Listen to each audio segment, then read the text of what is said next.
मैं आज आपका स्वागत करती हूँ आपके अपने चैनल मिशन ज्ञान ट्रिक पर।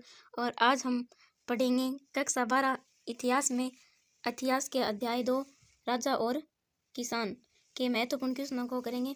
चलो हम स्टार्ट करते हैं अपने क्वेश्चनों को। हमारा पहला क्वेश्चन है, ब्राह्मी और ख्रोष्टी लिपियों को पढ़ने वाला था।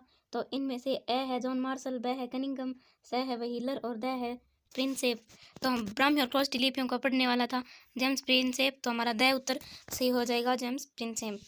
अगला है, बौद्ध और जैन धर्म के आरंभिक ग्रंथों में कितने महाजनपदों का उल्लेख मिलता है। तो आपको पता होगा दोस्तों कि बौद्ध और जैन धर्म के आरंभिक ग्रंथों में 16 महाजनपदों का उल्लेख मिलता है। तो हमारा आंसर सही हो जाएगा, 16 महाजनपद। ठीक है। अगला हमारा, अशोक के अधिकांश अभिलेखों की भाषा व लिपि। तो अशोक के अधिकांश अभिलेखों की लिपि ब्राह्मी और प्राकृत भाषा है। हमारा ए आंसर सही हो जाएगा, ब्राह्मी और प्राकृत। ठीक है। और अगला हमारा चौथा क्वेश्चन देखते हैं हम, अर्थशास्त्र का रचयिता कौन था। अर्थशास्त्र का रचयिता दोस्तों आपको पता होगा कि अर्थशास्त्र का रचयिता कौटिल्य या फिर चाणक्य, विष्णुगुप्त था। तो हमारा बे आंसर सही हो जाएगा, चाणक्य। अर्थशास्त्र के रचयिता कौन थे, चाणक्य। अगला हमारा क्वेश्चन है, 16 महाजनपदों में सबसे शक्तिशाली महाजनपद कौन सा था। ए है मगध, ब है अंग, स है काशी और द है चंपा। तो मगध महाजनपद 16 महाजनपदों में सबसे शक्तिशाली महाजनपद था। तो हमारा ए आंसर सही हो जाएगा, मगध। अगला हमारा छठा क्वेश्चन है, मगध की प्रारंभिक राजधानी थी। तो मगध की प्रारंभिक राजधानी राजगा, ए हमारा आंसर सही हो जाएगा, राजगा मगध की आरंभिक राजधानी थी। ठीक है। अगला हमारा हम क्वेश्चन देखते हैं 7 का, मौर्य शासकों की राजधानी पाटलिपुत्र का वर्तमान नाम क्या है। तो मौर्य शासकों की राजधानी पाटलिपुत्र का वर्तमान नाम है पटना, जो बिहार में स्थित है। हमारा आंसर ऐसे हो जाएगा, पटना, बिहार। ठीक है। अगला हमारा क्वेश्चन है, कौन से शासक अपने नाम के आगे देवपुत्र की उपाधि लगाते थे। तो ए है कुषाण शासक, ब है शुंग शासक और स है सातवाहन शासक और द है मौर्य शासक। तो कुषाण शासक अपने नाम के आगे देवपुत्र की उपाधि लगाते थे। तो हमारा ए आंसर सही हो जाएगा, कुषाण शासक। अगला हमारा 9 का क्वेश्चन है, अभिलेखों के अध्ययन को कहते हैं। ए है वनस्पति विज्ञान, ब है पुरालिपि, स है अभिलेख शास्त्र और द है शिल्प शास्त्र। तो हमारा स आंसर सही हो जाएगा, अभिलेखों के अध्ययन को अभिलेख शास्त्र कहा जाता है। ठीक है दोस्तों, चलो हम अपने अगले क्वेश्चनों के पास पहुंचते हैं। हमारा अगला क्वेश्चन है 10 का, मौर्य साम्राज्य का सबसे महत्वपूर्ण राजनीतिक केंद्र था। तो इनमें से मौर्य साम्राज्य का सबसे महत्वपूर्ण राजनीतिक केंद्र पाटलिपुत्र था। इसकी राजधानी पटना, वर्तमान नाम क्या है इसका, पटना। तो यहाँ पे पाटलिपुत्र हो जाएगा। अगला हमारा 11वां क्वेश्चन है, आरंभिक भारत का सबसे प्रसिद्ध विधि ग्रंथ। तो आरंभिक भारत का सबसे प्रसिद्ध विधि ग्रंथ मनुस्मृति, ब आंसर सही हो जाएगा, मनुस्मृति था। अगला है, चांदी और तांबे से बने प्राचीनतम सिक्के हैं। तो इनमें ए है आहत, ब है मुहर, स है दिनार और द है दाम। तो आहत, चांदी और तांबे के सिक्कों को प्राचीन नाम आहत या फिर पंचमार्क कहा जाता था। ए आंसर सही हो जाएगा। ठीक है। अगला हमारा 13वां क्वेश्चन देखिए, सर्वप्रथम सोने के सिक्के किन शासकों ने जारी किए। तो सर्वप्रथम सोने के सिक्के कुषाण शासकों ने जारी किए थे। सर्वप्रथम सोने के सिक्के कुषाण शासकों ने जारी किए थे। तो हमारा ब आंसर सही हो जाएगा। अगला हमारा क्वेश्चन देखते हैं हम 14वां, किस शासक के लिए देवनागरी उपाधि का प्रयोग हुआ था। ए है समुद्रगुप्त, ब है चंद्रगुप्त, स है अकबर और द है अशोक। तो इसमें हमारा द आंसर सही हो जाएगा, अशोक के लिए देवनागरी और प्रियदर्शी। सुना होगा दोस्तों आपने, देवनागरी उपाधि का धारण किया था। ठीक है। अगला हमारा है, कलिंग विजय किस शासक ने की। कलिंग विजय आपको पता होगा अशोक ने की थी, मौर्य सम्राट अशोक। ए आंसर सही हो जाएगा, अशोक। अगला हमारा 16वां क्वेश्चन है, मौर्य साम्राज्य मगध की राजधानी बताइए। तो इनमें मौर्य साम्राज्य मगध की राजधानी पाटलिपुत्र, ए आंसर सही हो जाएगा, पाटलिपुत्र। ठीक है दोस्तों। और अगला हमारा क्वेश्चन है, मौर्य साम्राज्य का संस्थापक कौन था। ए है चंद्रगुप्त, ब है अशोक, स है समुद्रगुप्त और द है अकबर। तो इसमें ए आंसर सही हो जाएगा, चंद्रगुप्त मौर्य ने की थी। और कब की थी, 321 ईसा पूर्व में। ठीक है। अगले हमारे क्वेश्चन की ओर बढ़ते हैं हम। अगला हमारा क्वेश्चन है 18वां, इसमें है बुद्ध के पूर्व जन्म की कहानियां है। तो बुद्ध के पूर्व जन्म की कहानियां किस में मिलती हैं हमें। हमारा ए आंसर सही हो जाएगा, जातक कथाओं में बुद्ध के पूर्व जन्म की कहानियां मिलती है। अगला हमारा 19वां क्वेश्चन देखिए, हर्षचरित्र की रचना किसने की थी। हर्षचरित्र की रचना आपको पता होगा कि बाणभट्ट ने की थी। हमारा ए आंसर से हो जाएगा बाणभट्ट। और अगला हमारा 20वां क्वेश्चन है, उत्पादकों और व्यापारियों के संघ क्या कहलाते थे? तो उत्पादकों और व्यापारियों के संघ श्रेणी कहलाते थे। ठीक है, अगला हमारा क्वेश्चन देखते हैं 21वां क्वेश्चन देखते हैं, ब्राह्मणों को दान में दी जाने वाली कर मुक्त भूमि क्या कहलाती थी? ए है अग्रहार, ब है मंडल, स है मठ और द है संकुल। तो इनमें से ब्राह्मणों को दान में दी जाने वाली भूमि अग्रहार कहलाती थी। ए आंसर सही हो जाएगा अग्रहार। ठीक है दोस्तों, हम अगले क्वेश्चन की ओर बढ़ते हैं। कौन से ग्रंथ में यह बताया गया है कि एक कुटिल राजा की प्रजा किस प्रकार दुखी रहती है? तो कुटिल राजा की प्रजा दुखी रहती है, तो इसमें हमारा ए आंसर सही हो जाएगा दंत तिंदु जातक में। ठीक है, दंत तिंदु जातक में। हमारे अगले क्वेश्चन को देखिए, हमारे 23वें क्वेश्चन को देखिए दोस्तों। हमारे 23वें क्वेश्चनों को देखिए, ऐसा राज्य जहाँ कई लोगों का समूह शासन करता था तथा इस समूह का प्रत्येक व्यक्ति राजा कहलाता था, वे किस नाम से प्रसिद्ध थे? तो इसमें से हमारा ए आंसर सही हो जाएगा गण और संघ के नाम से वे प्रसिद्ध थे। आप इसे ध्यान से देख लीजिए दोस्तों, किस नाम से प्रसिद्ध है? गण और संघ के नाम से। ठीक है, अगले हमारे 24वें क्वेश्चन को देखिए, पत्थर, धातु या मिट्टी के बर्तन जैसी कठोर सतह पर खुदे ऐसे स्रोत या साक्ष्य जो उन लोगों की उपलब्धियों, क्रियाकलापों या विचारों के बारे में जानकारी देते हैं जो उन्हें बनवाते हैं या कहलाते हैं अभिलेख। ए आंसर से हो जाएगा क्या कहलाते हैं? अभिलेख। ठीक है, अगले हमारे 25वें क्वेश्चन को हम देखते हैं, एक ऐसा भूखंड जहाँ कोई जन लोग कुल या जनजाति पांव रखता है अथवा बस जाता है कहलाता है। ए है जनपद, ब है देश, स है नगर और द है ग्राम। तो हमारा ए आंसर सही हो जाएगा जनपद कहलाता है। ठीक है, अगला हमारा 27वां है, शासन का एक रूप जिसमें सत्ता पुरुषों के एक समूह के हाथ में होती है कहलाता है।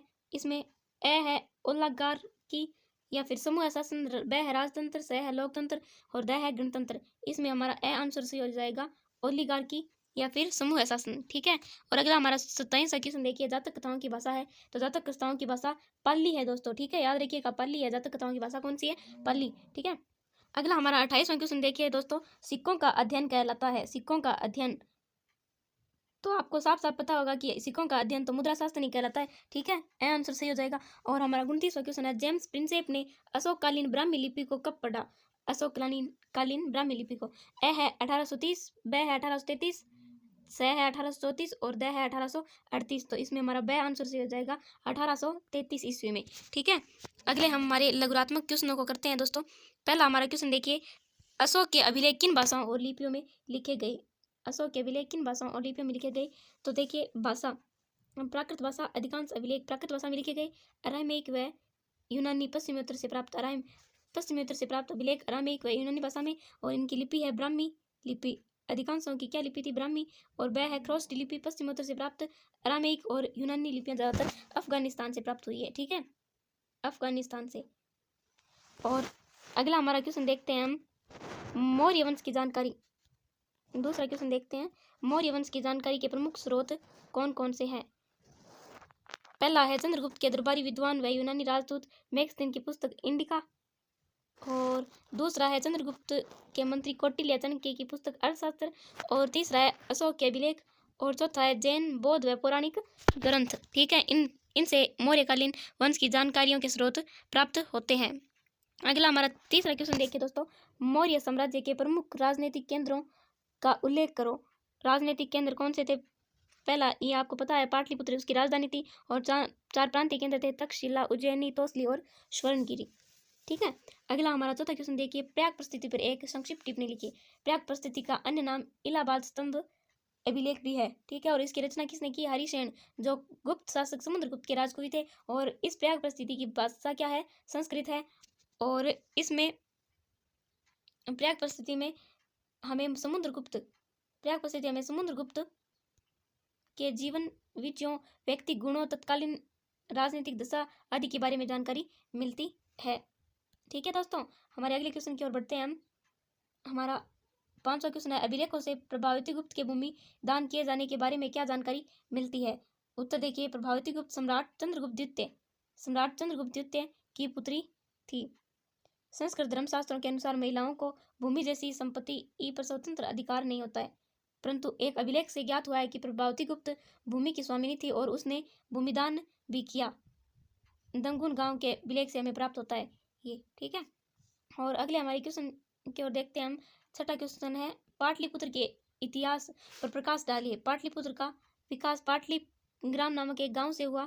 5वीं शताब्दी ईस्वी पूर्व में मगध शासकों ने अपनी राजधानी राजगाह यानी राजगीर को हटाकर इसे बस्ती में लाने का निर्णय लिया और इसका नाम पाटलिपुत्र रख दिया। पहले इसका पाटलिग्राम नाम था और फिर 5वीं शताब्दी ईसा पूर्व में इसे मगध की राजधानी राजगाह से हटाकर इसे रख दिया और 4वीं शताब्दी ईस्वी पूर्व तक पाटलिपुत्र मौर्य साम्राज्य की राजधानी और एशिया के सबसे बड़े नगरों में एक बन गया।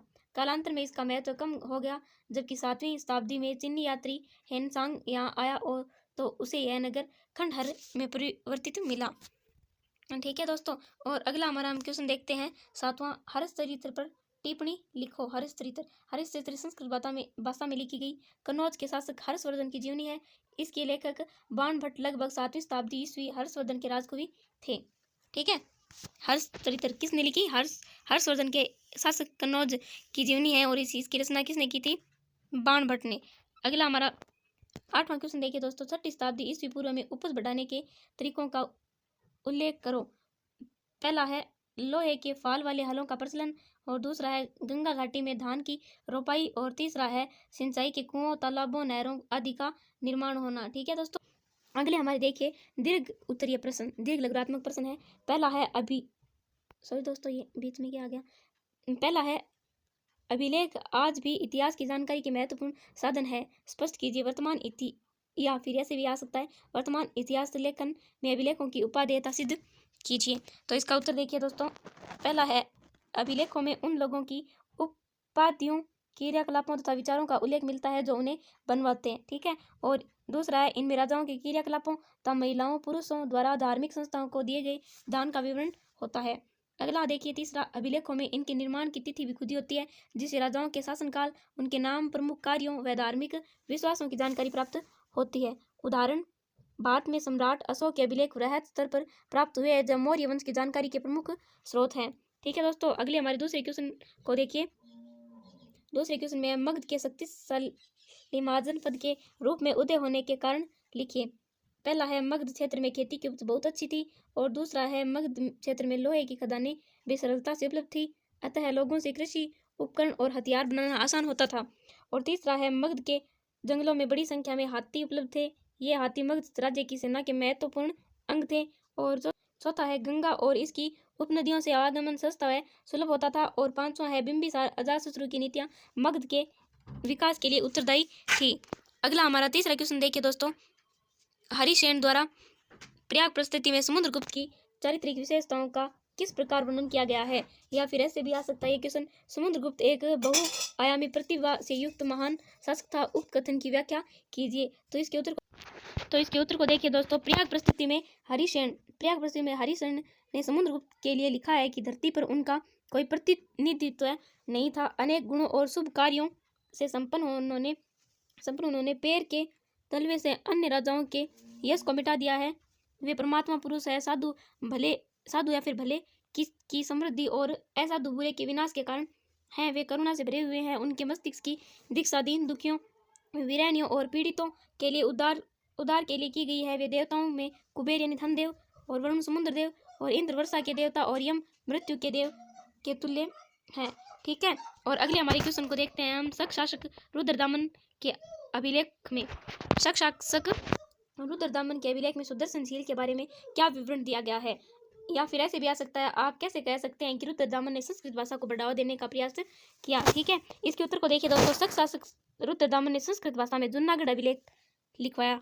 ठीक है, जूनागढ़ अभिलेख। रुद्रदामन ने कौन सा अभिलेख? संस्कृत भाषा में जूनागढ़ अभिलेख, जिसमें सुदर्शन झील के बारे में वर्णन किया है कि जल द्वारों और तटबंध वाली इस झील का निर्माण मौर्य काल में एक स्थानीय राज्यपाल द्वारा किया गया था, परंतु एक भीषण तूफान के कारण इसके तटबंध टूट गए और सारा पानी बह गया। तत्कालीन शासक रुद्रदामन ने इस झील की मरम्मत अपने खर्च से करवाई थी और इसके लिए अपनी प्रजा से कर भी नहीं लिया था। ठीक है दोस्तों, अगले हमारे क्वेश्चन को देखिए, 5वें क्वेश्चन को।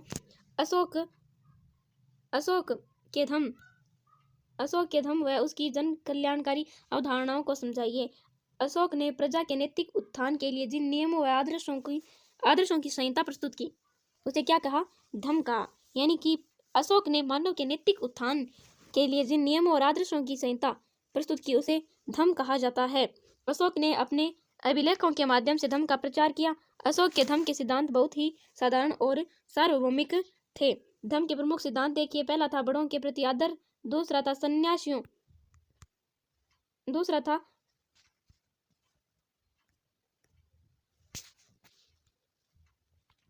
इसका दूसरा देखिए दोस्तों सन्यासियों, और तीसरा था सेवकों और दासों के साथ उदार व्यवहार, और चौथा था दूसरों के धर्मों और परंपराओं का आदर करना। ठीक है दोस्तों, हम हमारे छठे क्वेश्चन को देखिए दोस्तों, अभिलेखों से प्राप्त जानकारी की भी सीमा होती है, विवेचना कीजिए। पहला है तकनीकी सीमा, कभी कभी इनकी तकनीकी सीमा होती है अक्षरों और हल्के रंग से उत्कीर्ण किया जाता है जिन्हें पढ़ पाना मुश्किल होता है। दूसरा है अभिलेख नष्ट भी हो सकते हैं जिनसे अक्षर लुप्त हो जाते हैं। और तीसरा है अभिलेखों के शब्दों के वास्तविक अर्थ के बारे में पूर्ण ज्ञान हो पाना सदैव सरल नहीं होता, क्योंकि कुछ अर्थ किसी विशेष स्थान या समय से संबंधित होते हैं।